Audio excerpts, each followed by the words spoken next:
Assalamualaikum, saya Yezi Fauzia dengan NIM akhir 0084, izin mempresentasikan proposal metodologi pendidikan 2 saya.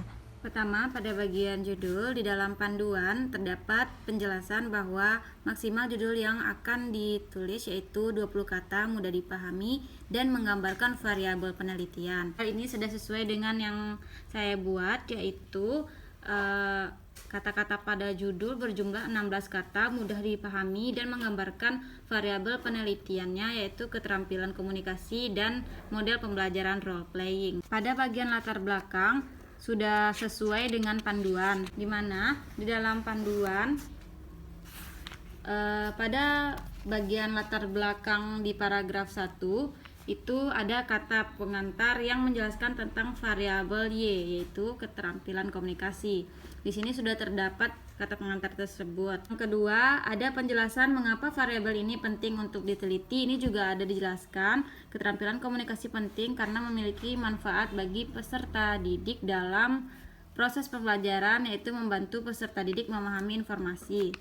Pada PKM selanjutnya, yaitu ada di latar belakang ada penjelasan apa kaitan dengan mata pelajaran yang diangkat.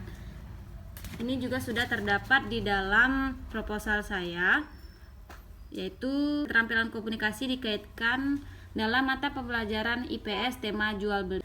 Di dalam PKM juga terdapat bahwa ada kaitannya dengan ajaran Islam. Keterampilan komunikasi dijelaskan dalam Quran surat Ar-Rahman ayat 4, yang ayat di atas menjelaskan bahwa manusia adalah makhluk yang memerlukan tuntunannya, kemudian mengajarnya pandai berbicara untuk mengungkapkan ide dalam benaknya. Hal ini dijelaskan dalam tafsir ringkas Kementerian Agama Republik Indonesia.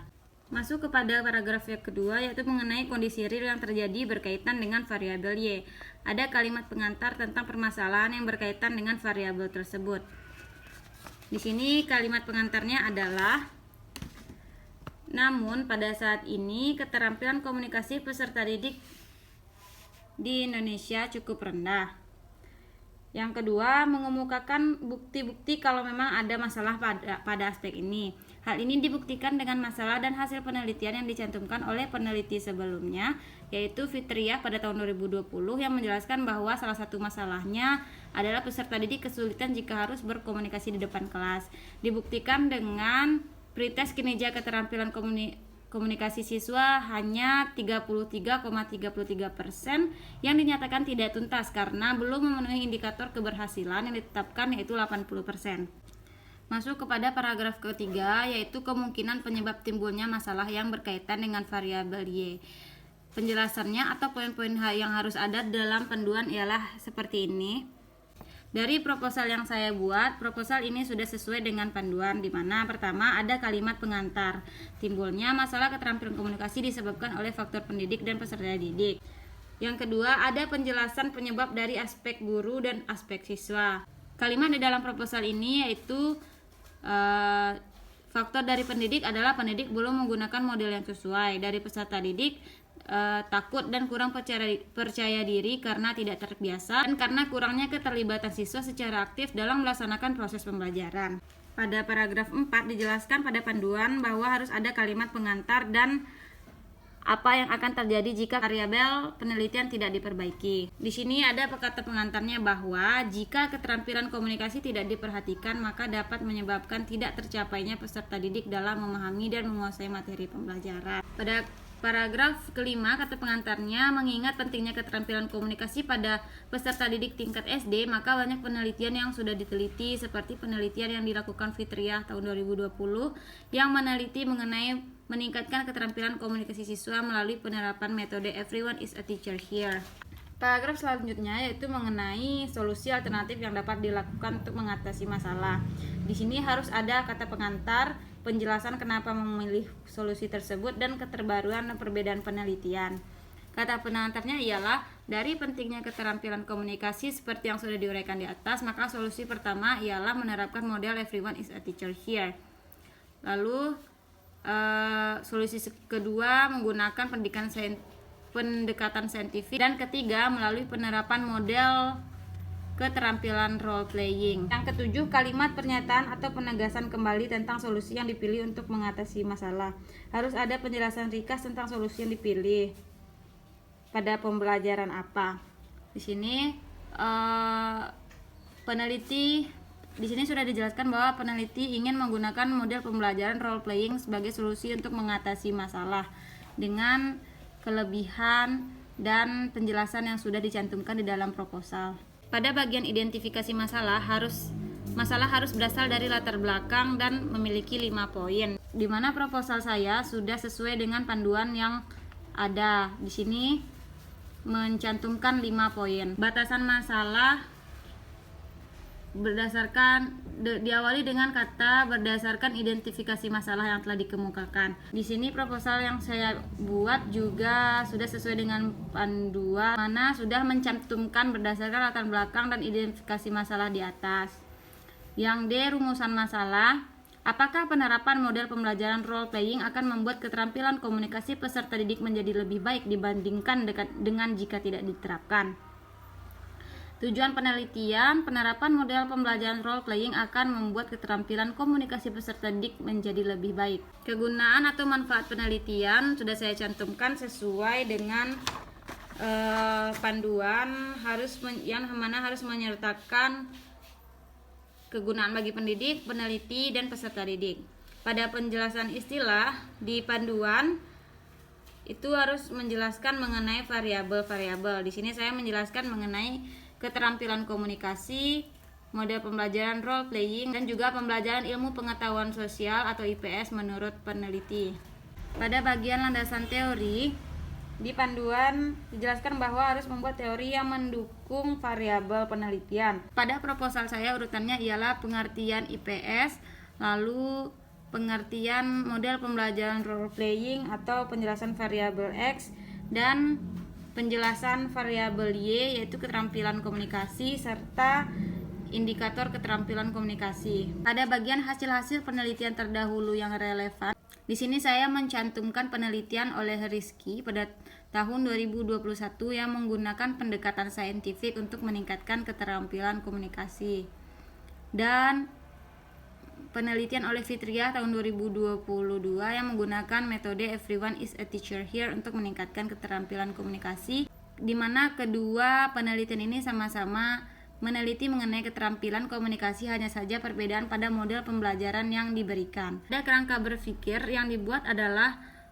dasar pemikiran sehingga peneliti ingin melakukan penelitian tersebut, harapan dan tantangan terhadap variabel Y, masalah dan implikasi dari permasalahan tersebut, solusi yang ditawarkan dan harapan serta diagram. Pada proposal, kerangka berpikir yang saya buat sudah sesuai, di mana menjelaskan mengenai dasar pemikiran, harapan dan tantangan, permasalahan dan implikasi dari masalah tersebut, serta solusi yang ditawarkan, serta juga memperlihatkan diagram hubungan antar variabel. Pada hipotesis juga sudah sesuai dengan panduan, karena pada penelitian eksperimen, hipotesisnya HI-nya adalah terdapat perbedaan yang berarti antara sebelum diterapkan model pembelajaran role playing dengan sesudah diterapkan.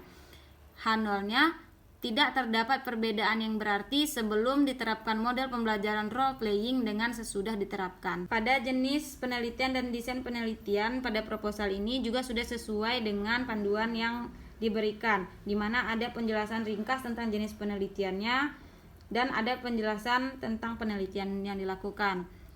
Penjelasan ringkasnya yaitu mengenai jenis penelitiannya eksperimen, yaitu kuasi eksperimen. Lalu ada penjelasan tentang penelitian yang akan dilakukan, di mana peneliti akan meneliti terhadap keterampilan komunikasi peserta didik. Pada desain penelitian, peneliti menggunakan desain counterbalance serta juga mencantumkan rancangan counterbalance yang dibuat dalam bentuk tabel. Pada panduan untuk populasi dan sampel harus menjelaskan atau mencantumkan siapa populasi, jumlahnya berapa sampel, dan teknik pengambilan sampel.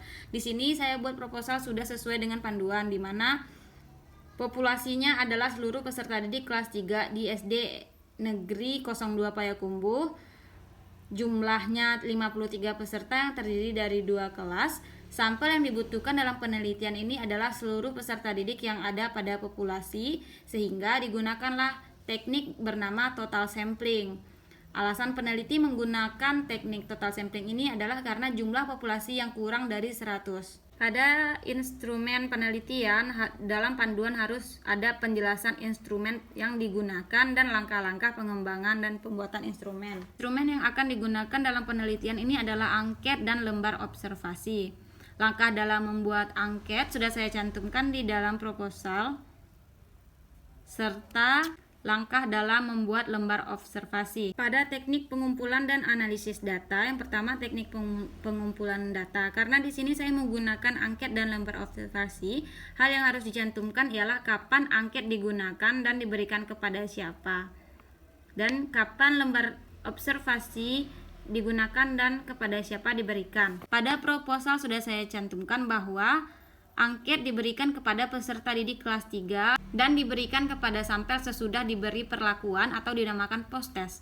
Lalu lembar observasi diisi oleh peneliti setelah perlakuan. Pada teknik analisis data, jika menggunakan angket, yang dicantumkan adalah bagaimana cara mengolah angket sehingga bisa menjawab masalah penelitian, serta lembar observasi bagaimana cara mengolah data hasil observasi tersebut. Hal tersebut juga sudah saya cantumkan di dalam proposal saya, di mana cara mengolah data dari angket yang sudah diisi adalah diedit, coding dengan tabulasi. Lalu teknik analisis terhadap data yang didapat pada lembar observasi ialah menggunakan observasi sistematis. Penggunaan observasi sistematis dilakukan akibat banyaknya kode yang harus diberikan dalam format observasi. Pada langkah penelitian, harus ada urutan kegiatan yang dilakukan selama penelitian dan ada kegiatan pelaksanaannya. Di dalam proposal juga sudah saya cantumkan bahwa penelitiannya akan dilakukan dibagi atas 3 tahap, yaitu persiapan, pelaksanaan, dan penyelesaiannya. Di sini juga sudah ada kegiatan pelaksanaan yang tergambar antara aktivitas antara kelas eksperimen dan kelas kontrol. Pada daftar pustaka, yang masuk daftar pustaka harus digunakan untuk menyusun argumentasi dalam proposal. Tidak ada referensi siluman, referensi disusun dengan apa style, dan referensi yang digunakan untuk menyusun proposal paling lama 4 tahun terakhir. Di sini daftar pustaka yang saya buat juga sudah sesuai dengan panduan, di mana tidak ada referensi siluman karena daftar pustaka yang saya buat dalam proposal itu sudah menggunakan apa style. Jurnal yang saya cantumkan dalam daftar pustaka pun paling lama 4 tahun terakhir, dan pada buku paling lama tahun 2011.